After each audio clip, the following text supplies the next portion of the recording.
Welcome to conversations. मैं आपका host, आपका दोस्त मुख्तदर खान, और आज मैं आपसे दो चीज़ों के बारे में बात करूंगा। एक थोड़ा बहुत जो चैंपियंस ट्रॉफी को लेके जो पॉलिटिकल तमाशा हो रहा है, इंडिया पाकिस्तान आईसीसी, उसके बारे में। और दूसरी वो सेकंड पार्ट में बात करूंगा। लेकिन जो पहला हिस्सा है इस कॉन्वर्सेशंस का, मैं डोनाल्ड ट्रंप के इलेक्शन का इम्पैक्ट यूरोपियन इकोनॉमी पे क्या होने वाला है उसके बारे में थोड़ा बहुत आपसे बात करूंगा। मैं आप थोड़े बहुत लोगों के कमेंट्स वगैरह पढ़ रहा था कि डोनाल्ड ट्रंप के कैबिनेट को लेकर अमेरिकन से ज़्यादा मुझे लगता है कि इंडियंस इमोशनली इन्वॉल्व हो गए हैं डोनाल्ड ट्रंप की कैबिनेट में। Quite interesting. लेकिन let's go to the European economy, उस पर क्या असर होगा। आज काफ़ी इंटरेस्टिंग आर्टिकल्स छपे हैं, खासतौर से वॉल स्ट्रीट जर्नल में, कि यूरोपियन इकोनॉमी पर क्या असर हो सकता है। तो उस पर बात करेंगे। लेकिन पहले कॉन्वर्सेशंस को सब्सक्राइब करें, वीडियो को लाइक करें, बेल आइकॉन ज़रूर दबाएं, और इस वीडियो को बाद में दूसरों के साथ शेयर करें। अगर आप कॉन्वर्सेशंस को सपोर्ट करना चाहते हैं तो प्लीज़ सब्सक्राइब टू कॉन्वर्सेशंस, और मेंबर भी बने चैनल का। मेरा एक आर्टिकल इंडियन फॉरेन पॉलिसी पे छपा है। इंटरनेट पे आपको मिल जाएगा, फ्रंटलाइन मैगजीन में। वो काफ़ी सिस्टमैटिक लंबा आर्टिकल है that deals with India's grand strategy. मैं एक वीडियो बनाऊंगा to explain what is grand strategy. तो आप लोग देखें ज़रूर, और शायद वो मेरे ख्याल से मार्केट में 15-16 तक इंडिया की दुकानों में फ्रंटलाइन मैगजीन आ जाएगी। अगर आपको चांस मिला तो देख लें। एनीवे, तो जो वॉल स्ट्रीट जर्नल में आर्टिकल छपा है वो कहता है कि यूरोपियन, जब देखिए, जब व्हेन यू रीड न्यूज़पेपर तो दो तीन चीज़ें हैं। यूरोपियन यूनियन में कई मुल्क हैं, लेकिन सारे के सारे यूरोजोन में नहीं आते। तो वो कह रहे हैं कि जो यूरोजोन की मुल्क हैं, जो 20 तकरीबन, अ, उनका जो प्रोजेक्शन था 2025 की इकोनॉमी का, वो ये था कि they would grow by 1.4%।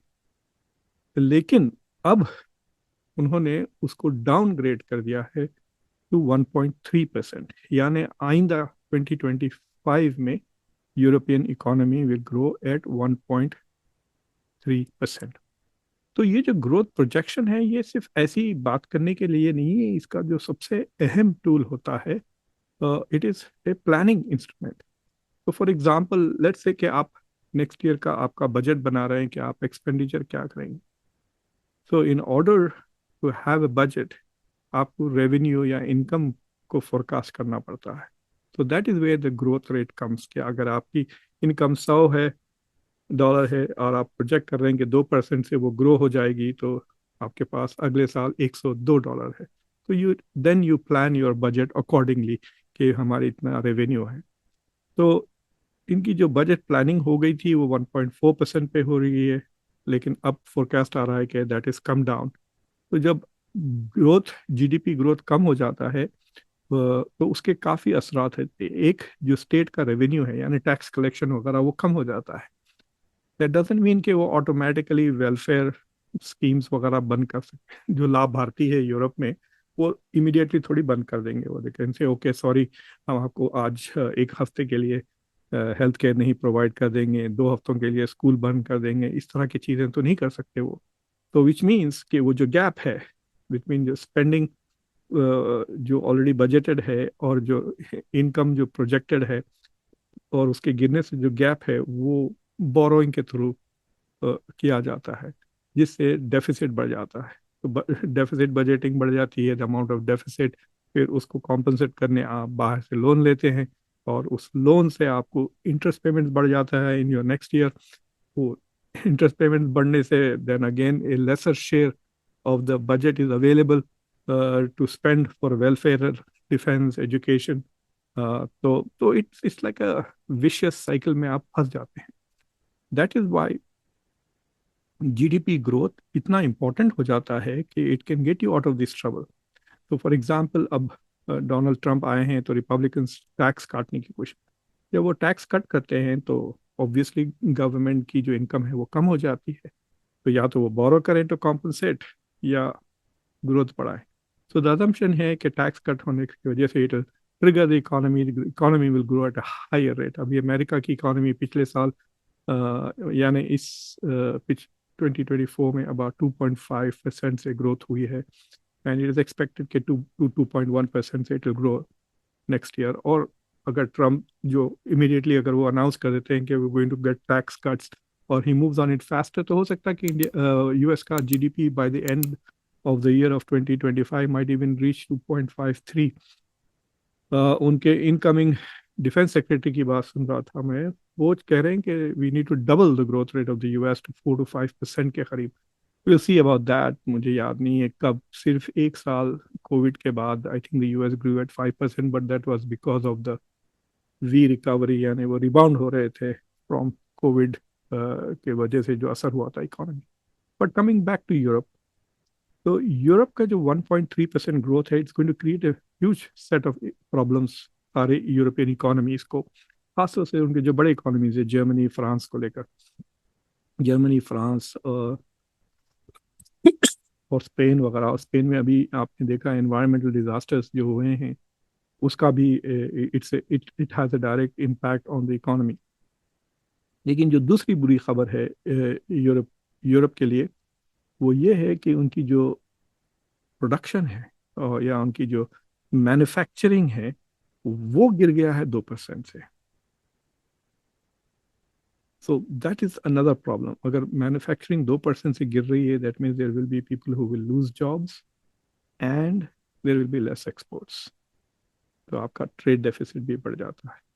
So that is another bad news कि इस साल प्रोडक्शन मैन्युफैक्चरिंग प्रोडक्शन जो मैन्युफैक्चरिंग सेक्टर है उसमें 2% डिक्लाइन हुआ है. This is negative. I am not saying कि ग्रोथ कम हुआ है. It has gone into -2%. So obviously that will have a drag on the GDP growth अगले साल का. तो इट्स लाइक ए हेडविंड. आप इस तरफ जा रहे हैं और आप समंदर में किस कश्ती में है और हवा आपके खिलाफ आ रही है, तो it becomes a bit difficult for you to move at the speed जिससे आप बढ़ना चाहते. जो तीसरा प्रॉब्लम है इनके लिए कि वो अभी भी यूरोपियन यूनियन अब भी सैंक्शंस लगाना चाह रहे हैं रशिया के ऊपर, मजीद सैंक्शंस.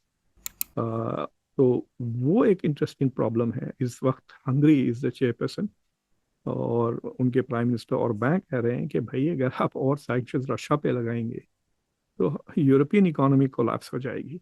ऑलरेडी ये जो मैन्युफैक्चरिंग में जो 2% कम हुआ है, उसकी वजह इस कॉस्ट ऑफ हायर एनर्जी जो रशिया पे सैंक्शंस लगा के उन्होंने रशिया से जो गैस लेना छोड़ दिया है, इंडिया से लें या अमेरिका से लें, it's much more expensive. In fact, the USA तो बहुत ही ज़्यादा expensive है. बाहर जगह it is more than double, I think, of what they would have got from Russia.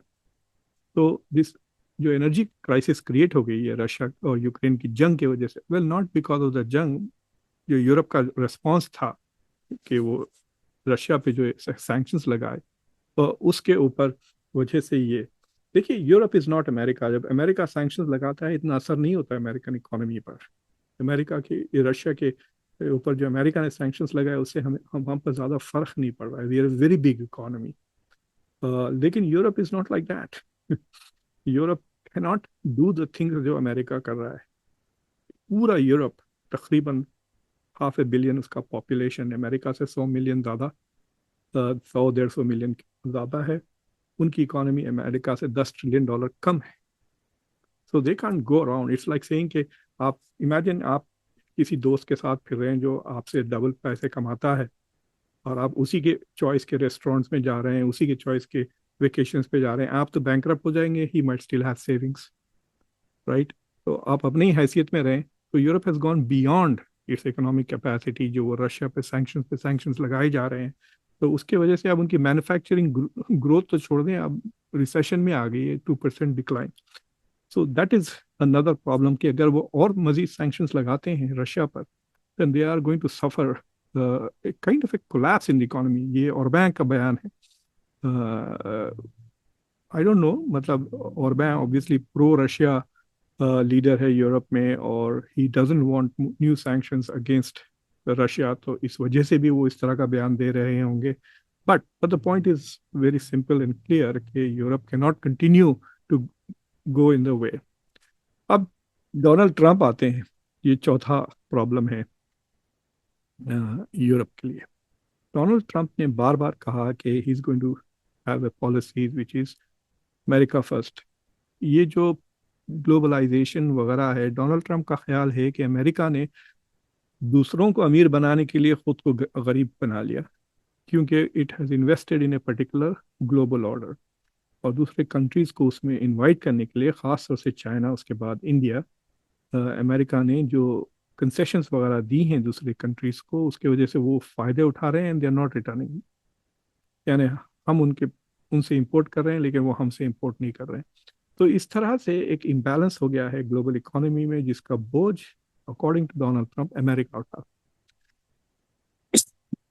तो अब उसका जो रिस्पॉन्स वो कर रहे हैं कि अक्रॉस द बोर्ड वो 10% टैरिफ लगा देंगे सबके ऊपर, यानी not just on China, Europe, India और यूरोप के भी। क्योंकि अगर अमेरिकन डोमेस्टिक इकोनॉमी में मैन्युफैक्चरिंग बढ़नी चाहिए और वगैरह, दैट इज द गोल, तो they have to push tariff against everybody. मिसाल के तौर पे अगर सिर्फ एशिया पे लगा देते हैं टैरिफ और यूरोप को छोड़ देते हैं, तो एशियन कंपनीज यूरोप में जाके फिर यूरोप से यहाँ भेज देंगे। So it that tariff will have no purpose. तो टैरिफ विल वर्क ओनली अगर सबके खिलाफ वो अक्रॉस द बोर्ड लगा देते हैं। तो यूरोपियन इकोनॉमी, अभी उनके लीडर बात कर रहे थे, वो कह रहे थे कि अगर 5% से टैरिफ लग जाते हैं यूरोपियन गुड्स पर अमेरिका में, तो it's going to have a huge, हर मेजर मुल्क का 4 या 5 कुछ बिलियंस ऑफ डॉलर्स का लॉस होने वाला है, every country in their GDP. और अगर 10% का टैरिफ लग जाता है, तो जो जर्मन इकोनॉमी है, जो सबसे बड़ी इकोनॉमी है यूरोप की, उसकी जीडीपी में 1% का नेगेटिव ग्रोथ हो जाएगा। आपको ऐसा लग रहा है कि 1% is not very big, but German economy is more than $4 trillion. और उसका जो 1% होगा, सोचिए आप, 4,000 बिलियन का 1% इज $40 बिलियन। तो हर साल वो $40 बिलियन से लॉस होने लगेगा उनको। बट इट क्रिएट्स प्रॉब्लम्स कि आप चीज़ें कम एक्सपोर्ट करेंगे। दूसरी चीज़ ये है कि उसकी वजह से आपके पास जॉब्स कम हो जाएंगे, there will be higher unemployment, तो it again creates another vicious cycle. और अगर यूरोपियन यूनियन रिटेलिएट करता है अमेरिका के खिलाफ और अमेरिकन एक्सपोर्ट्स के ऊपर अगर वो टैरिफ लगा देता है, तो that is also going to hurt overall trade. तो basically Europe is in dire status. ये 4 थ्रेट्स हैं यूरोप को: reduce manufacturing, reduce GDP, potential sanctions against Russia, और चौथा ये ट्रेड। तो ये the most critical aspect will be कि डोनाल्ड ट्रंप लगाते हैं या नहीं टैरिफ, सिर्फ चाइना पे लगाते हैं, सबको छोड़ देते हैं, या सबके ऊपर लगाते हैं। और अगर वो सबके ऊपर लगाते हैं तो यकीनन ना सिर्फ यूरोप की इकोनॉमी, एशिया की economy, Asian countries, Indo Pacific region वगैरह, सबकी इकोनॉमीज पर, एक्सपोर्ट्स पर असर होगा, क्योंकि most countries are export driven economy सिवाय अमेरिका के, टू ए ग्रेट एक्सटेंट। अब चाइना भी is a big export driven, but उसके पास पॉपुलेशन है इंडिया की तरह। ये दो कंट्रीज डोमेस्टिक कंजम्पशन के बेसिस पे ग्रोथ हो सकता है उनका। और इफ द डोमेस्टिक मार्केट अगर ग्रोथ होती है, एक्सपेंडिचर करती है, बट इन दैट, उस सूरत हाल में कंज्यूमर डेट बढ़ सकता है अगर वो कर्जे लेकर क्रेडिट कार्ड पे अगर शॉपिंग कर रहे हैं और इकोनॉमी ग्रो कर रहे हैं। So generally it is quite possible कि डोनाल्ड ट्रंप के जो प्रपोजल है प्रोटेक्शनिज्म का, उसका बहुत ज़्यादा असर वर्ल्ड इकोनॉमी में हो सकता है। इट कैन रिड्यूस, तो ये आईएमएफ और वर्ल्ड बैंक के बंदे भी कह रहे हैं। अब सवाल ये उठता है कि क्योंकि everybody is so unhappy with this propose policy, the election के दौरान भी चल रहा था कि इकोनॉमिस्ट का तवज्जो सिर्फ उसी चीज़ पे था कि नेगेटिव क्या कॉन्सिक्वेंसेस होंगे, लेकिन उस पर अमेरिका पे क्या कोई पॉजिटिव इम्पैक्ट होगा, इस पे ज़्यादा इंफॉर्मेशन नहीं है। क्या इस पे अमेरिका में डोमेस्टिक मैन्युफैक्चरिंग बढ़ेगी या नहीं। तो फॉर एग्जांपल, अगर अमेरिकन कंपनीज भी डोमेस्टिक मैन्युफैक्चरिंग नहीं बढ़ाए, तो ये उम्मीद की जा रही है कि company, German companies, European companies जो वो 10% कस्टम्स को अवॉइड करने के लिए they will come and manufacture in America. That is what Trump wants, made in America, और अमेरिका में जॉब्स उसके वजह से क्रिएट होंगे. So in that sense that is one way in which it will benefit the US economy. तो देखते हैं क्या होता है, वी विल सी. मतलब बोलना आसान है, और अभी तो वो प्रेसिडेंट भी नहीं बने. ये चीज़ें has to go through to Congress, law बनाना चाहिए. और अगर मार्जिन बहुत कम है in the lower house of the US Congress, तो it will be very difficult to push the bills along. लेकिन वो एग्जीक्यूटिव ऑर्डर्स के थ्रू भी ट्रम्प बात चीज़ें कर सकते हैं. Will see what happens. Anyway, दूसरी चीज़ ये है कि मैं खबर देख रहा था कि पाकिस्तान क्रिकेट बोर्ड के साथ जो चल रहा है, इंडिया ने कह दिया कि it's not going to go and play cricket in Pakistan. आप हाइब्रिड मॉडल इस्तेमाल करें इंडिया के मैचेस, जैसा एशियन गेम्स में इंडिया श्रीलंका में खेली थी, उसी तरह इंडिया के मैचेस आप दुबई में रखवा दें या यूएई में, शारजा वगैरह में. India will go and play its matches there. लेकिन पाकिस्तान इज एडामेंट कि वो नहीं करेंगे. India has to come. India अगर नहीं आ रही तो राइटिंग में दे, क्यों नहीं. तो उसके शायद वो इंटरनेशनल आर्बिट्रेशन को जाना चाह रहे हैं. लेकिन ये सारे डिबेट के अंदर एक नया शोशा निकला कि पाकिस्तान ने 3 ऐसे शहरों में मैचेस स्केड्यूल किए हैं जो पाक ऑक्यूपाइड कश्मीर में है, जो इंटरनेशनली डिस्प्यूटेड टेरिटरी है. तो ये उस पर ऑब्वियसली बीसीसीआई ने बड़े सख्ती से ऑब्जेक्शन लिया है. आईसीसी ने कहा, और आईसीसी ने इस पे डिसीजन भी ले लिया कि Pakistan can not hold matches in PoK. वो वहाँ से हटाएं वो मैचेस. और आई थिंक आईसीसी में मूड भी ख़राब हो गया टुवर्ड्स पाकिस्तान. वो कह रहे हैं कि अगर पाकिस्तान हाइब्रिड मॉडल के लिए अग्री नहीं होता और विड्रॉ हो जाता है, तो उस पर $65 मिलियन का फाइन वो लगा देंगे. एंड सो बेसिकली अब Pakistan is PCB is now in a conflict situation with ICC and with India obviously. तो लेकिन एक चीज़, मैं ये गुफ्तगू इसलिए कर रहा हूँ इसके बारे में कि देखिए, it's not a big deal India place Pakistan और नॉट. ये मोदी सरकार के लिए एक डोमेस्टिक उपलब्धि है. जो पाकिस्तान वगैरह के तरफ जो नफरत इंडिया में है, उसको वो कैश इन करते हैं. The vote bank. अब महाराष्ट्र के इलेक्शंस आ रहे हैं, तो obviously this will benefit. I don't know, maybe it will benefit और not, but that is one of the reasons. But he can't look soft on Pakistan at this time. तो ये तो चल रहा है. लेकिन पाकिस्तान के जो कमेंटेटर्स हैं, पाकिस्तान के जो यूट्यूब चैनल्स हैं वगैरह, वो तो बार बार, खासतौर से अगर आप सवेरा पाशा के चैनल पे जाएं, तो वो हमेशा कहते हैं कि भाई पॉलिटिक्स को और क्रिकेट को अलग रखना चाहिए. कि इंडिया पॉलिटिक्स को और क्रिकेट को क्यों मंगाती है, यानी हम क्रिकेट भी खेलते रहे, वहाँ पे कश्मीर में टेररिज्म भी करते रहे. This is very separate. ये दो चीज़ें सेपरेट कर दें. जैसा चाइना कहता है कि हम ट्रेड करते रहेंगे और बॉर्डर पे हम घुसते रहेंगे.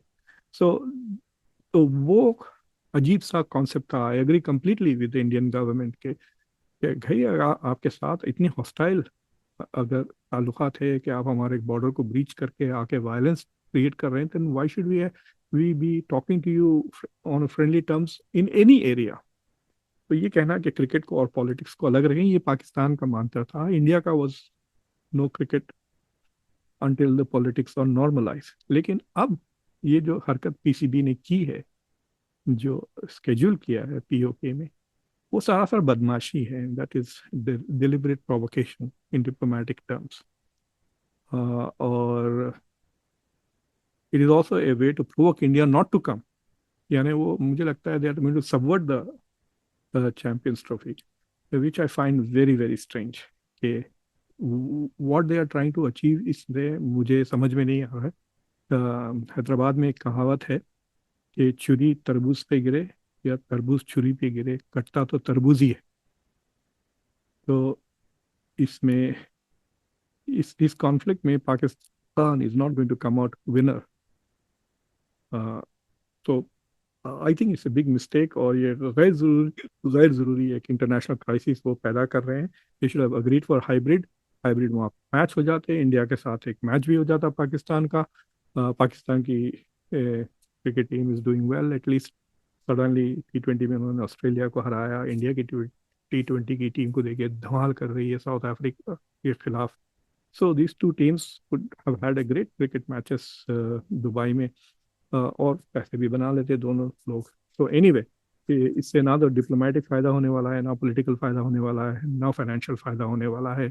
It's a lose lose lose strategy that Pakistan cricket board has adopted. तो एनीवे, आई होप कि आप लोगों को कॉन्वर्सेशन पसंद आया। प्लीज़ चैनल को सब्सक्राइब करें, वीडियो को लाइक करें, बेल आइकॉन ज़रूर दबाएं, वीडियो को दूसरों के साथ शेयर करें। अंटिल नेक्स्ट टाइम, मैं आपका होस्ट, आपका दोस्त मुख्तदर खान। Take care.